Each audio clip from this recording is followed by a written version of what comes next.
Hola, hola, buenas tardes. En el vídeo de hoy vamos a hablar del modelo macroeconómico básico.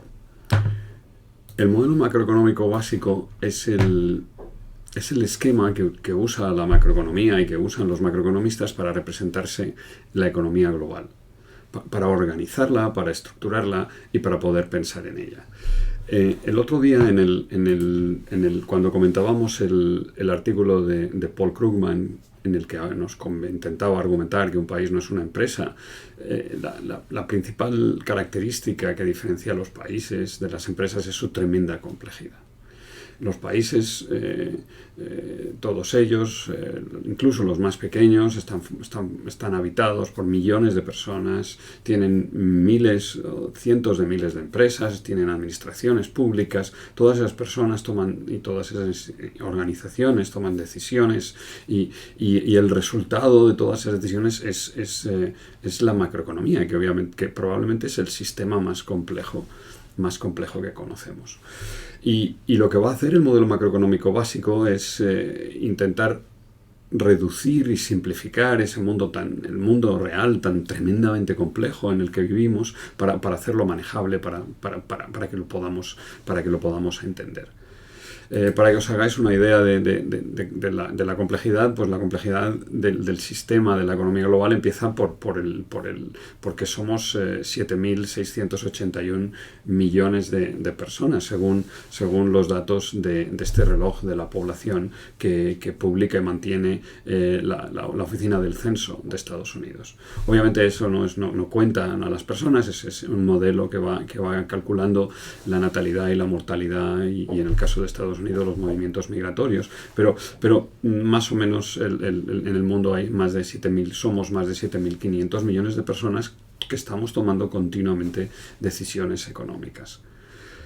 Como hemos visto en otro de los vídeos, lo que hacemos las personas es transformar nuestro tiempo en valor, pero normalmente no lo hacemos solos, lo hacemos acompañados en compañías. ¿Y cuántas compañías hay, cuántas empresas hay en el mundo? Pues hay millones, es muy difícil contarlos, obviamente no están censadas.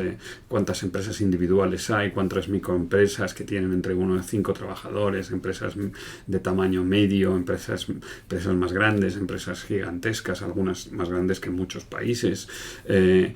Hay millones de empresas. Y otra vez estos millones de empresas se interrelacionan, son clientes y proveedores, producen, compiten en los mercados de factores productivos, en los factores de los productos, toman decisiones y la economía global, la evolución de la economía global es el resultado otra vez de todas esas decisiones.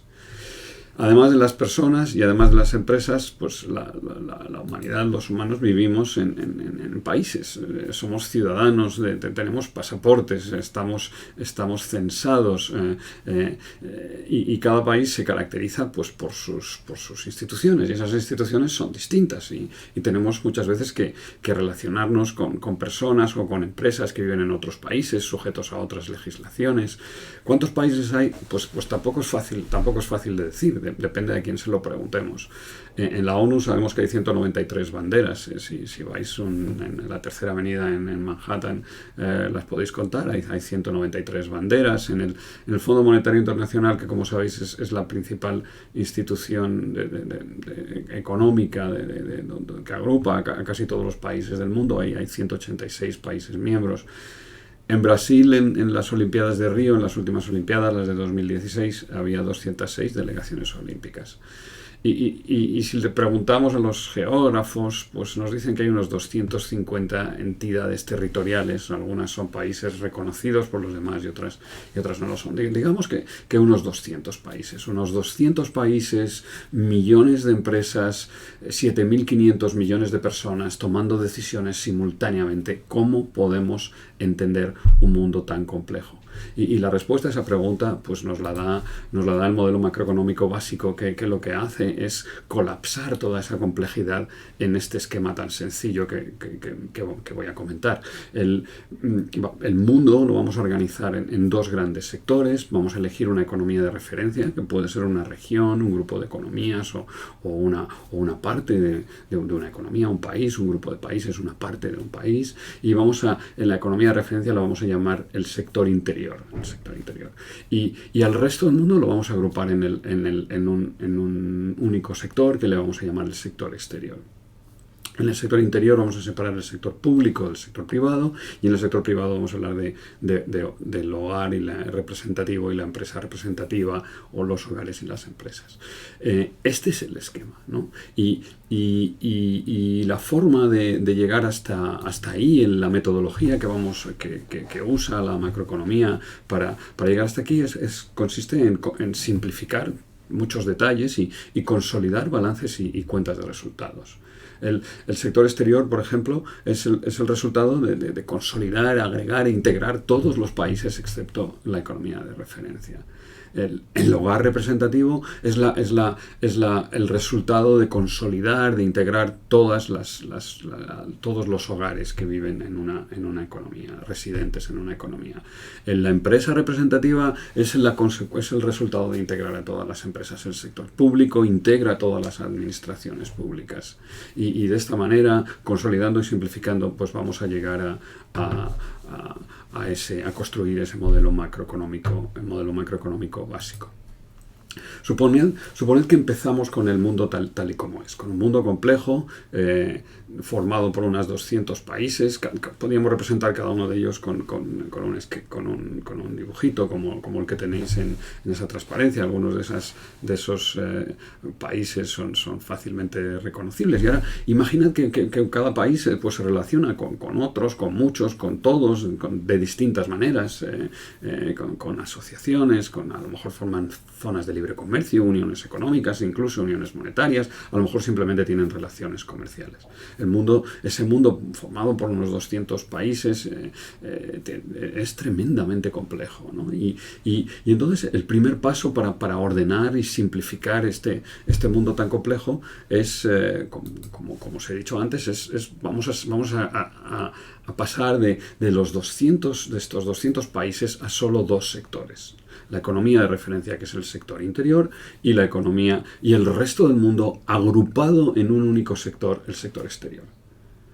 Este modelo nos sirve para estudiar el comercio internacional, el comercio entre el sector interior y el sector exterior, pero no nos dice a qué países del sector interior. No nos sirve para ver la dirección del comercio. Solo cuántas mercancías salen de la economía interior, cuántas llegan a la economía interior, el origen, la procedencia de esas importaciones no vamos a verla, y tampoco el destino de las exportaciones. Si queremos eso, tenemos que ir a un modelo más complejo que este modelo macroeconómico básico. El siguiente paso en la construcción de esta teoría, de este modelo simplificado, es pensar en cómo vamos a caracterizar el sector interior. Y ahí lo que vamos a hacer es usar el criterio de discriminar, va a ser separar el sector privado del sector público. En el sector privado los recursos escasos se asignan siguiendo los criterios del mercado. Y en el sector público no. En el sector público utilizamos criterios que no son económicos, de economía de mercado, que son criterios políticos. El sector público y sus decisiones son el resultado en las democracias de la agregación mediante los procesos democráticos de las preferencias individuales, de las opiniones y de los deseos de los votantes, y en las economías que tienen regímenes autoritarios pues son las decisiones de un planificador central del grupo que controla el país. Entonces, toda la actividad, todas las personas residen en el sector privado, son los hogares, y luego y las administraciones públicas, todas ellas las agrupamos en el sector público. Quizás sobre todo en los países avanzados, hay empresas públicas que podían estar en un sitio o en el otro, pero esos detalles realmente son más bien jurídicos, no tienen excesivo interés económico. El siguiente paso en esta construcción del modelo básico es poner el foco en el sector privado. Y cuando hacemos eso, lo que vamos a ver es que en el sector privado vamos a separar los hogares y las empresas. Y a todos los hogares los vamos a representar con un único hogar representativo. Y a todas las empresas las vamos a representar con una única empresa representativa que va a representar a todas las demás. Los hogares son los propietarios de los factores productivos, son los propietarios de su tiempo, son los propietarios del capital, en última instancia son propietarios de las empresas y alquilan esos factores productivos a las empresas a cambio de las rentas factoriales correspondientes. Las empresas transforman factores productivos y otras mercancías intermedias en productos finales y los hogares los compran los hogares, las administraciones públicas, el resto de los agentes del modelo. Esta parte del hogar representativo y de la empresa representativa, yo creo que al principio cuesta un poco entenderlo, ¿no? O sea, si hay cualquier relación económica entre hogares no está en el modelo. Si un hogar le presta dinero a otro, eso no lo vemos. Si un hogar trabaja para otro, eso no lo vemos. Si un hogar se relaciona, compra, vende, pide prestado dentro del sistema, dentro de los hogares, no lo vemos en el modelo. Y lo mismo pasa con las empresas. En el modelo macroeconómico básico no hay B2B, no hay business to business, no vemos las actividades, las compras y las ventas de unas empresas a otras empresas. Solo vemos la relación de cada uno de estos sectores, de cada uno de estos agentes agregados con los demás. O sea, que solo veríamos las ventas que las empresas, que todas las empresas hacen o bien a los hogares, o bien a las administraciones públicas, o bien al sector exterior. Pero nunca veríamos esas relaciones entre las empresas individuales. Y una vez que hemos hecho todo esto, pues ya hemos terminado. Así queda diseñado este modelo. Como veis, la característica principal del modelo es que es increíblemente sencillo. Realmente aquí solo hay cinco o seis actores, ¿no? Está el sector exterior y el sector interior, el sector público y el sector privado, los hogares y las empresas. Y además de ser sencillo, la segunda característica que define el modelo es que es exhaustivo. Incluye a todo el mundo, nadie queda fuera, ningún hogar de la economía global no está en este modelo, no hay una sola empresa que no esté en este modelo, ni una administración pública. Todos están en un sitio o en otro. Insisto, las empresas públicas tienen, pues podemos decidir si las vamos a poner en un sitio o en otro, pero estas categorías nos permiten incluir absolutamente a todos los agentes económicos del planeta.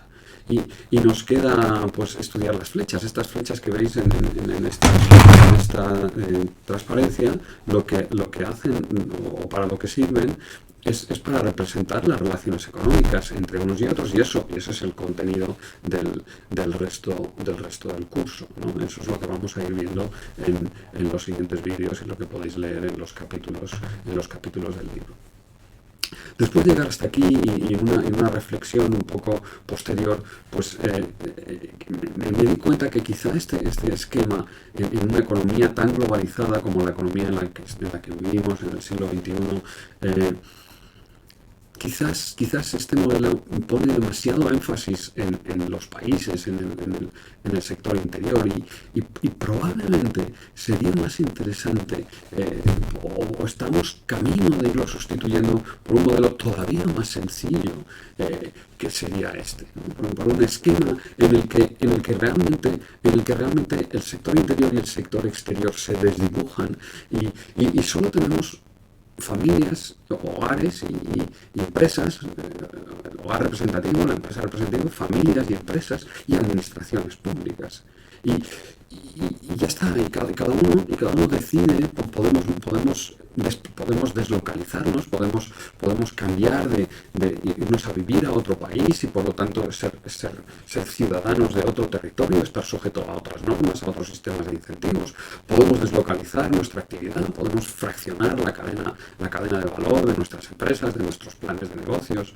Distintas administraciones públicas nos afectan de distintas formas. En el caso de la economía española es evidente que nos importa, tenemos que acogernos a las disposiciones de la Organización Mundial del Comercio, de la que somos miembros, pero también a las de la Comisión Europea, porque estamos integrados en la Unión Europea, y por último la de la eurozona. La economía española no tiene, por ejemplo, política monetaria, tiene una política monetaria compartida y transferida al Banco Central Europeo y a las instituciones de la Unión Europea. Entonces, quizás este esquema es un poco más claro, y lo que hace es realmente nos hace tomar conciencia que no vivimos en una pequeña isla, sino que somos, querámoslo o no, ciudadanos de una economía globalizada, y hay otros márgenes que podemos explorar donde nos conviene, en qué país, en qué sistema fiscal queremos cotizar, cómo debemos organizar o localizar nuestras actividades y demás. La tercera y la última pregunta es si este modelo es útil, ¿no? ¿Para qué nos sirve este modelo? Obviamente es difícil contestar, y vais a tener que tener paciencia, un poco de paciencia, vais a tener que conceder el beneficio de la duda. La macroeconomía, los macroeconomistas lo han encontrado muy útil. De hecho, este modelo está detrás de todos los análisis macroeconómicos, en todos los artículos. Esta es la forma elemental de organizar la economía, ¿no? Es un modelo muy sencillo, ¿no? Y quizás su utilidad está limitada por sus propias sencillez, ¿no? Y esto lo vamos a ver una y otra vez en economía. Resulta que la economía y los economistas argumentamos por analogía. ¿Eso qué quiere decir? Pues que las teorías económicas no las tenemos que tomar literalmente, sino más bien en el sentido figurado, ¿no? Son como parábolas o como fábulas, ¿no? Y tienen una enseñanza. Las fábulas nos cuentan una historia que puede que sea real, que puede que sea inventada, pero tienen una moraleja, nos enseñan algo. Bueno, pues el modelo macroeconómico básico solo puede explicar a ser una buena fábula o una buena parábola, a enseñarnos algo, a ayudarnos a pensar en la economía global. Si hace eso, habrá cumplido su cometido, y si no lo hace, pues hay muy poco que la macroeconomía pueda hacer, porque si aquellos de vosotros a los que nunca les gustaron las parábolas, que pensaban que no decían mucho, pues la teoría económica o la macroeconomía tampoco os va a gustar, porque las teorías necesariamente, dada la complejidad del mundo en el que vivimos, las teorías económicas necesariamente son simplificaciones, necesariamente tienen mucho de metáforas, son analogías. Y si una analogía no te gusta, la teoría con las macroeconómicas solo te va a dar otra analogía quizá un poco más complicada, pero al fin y al cabo siempre va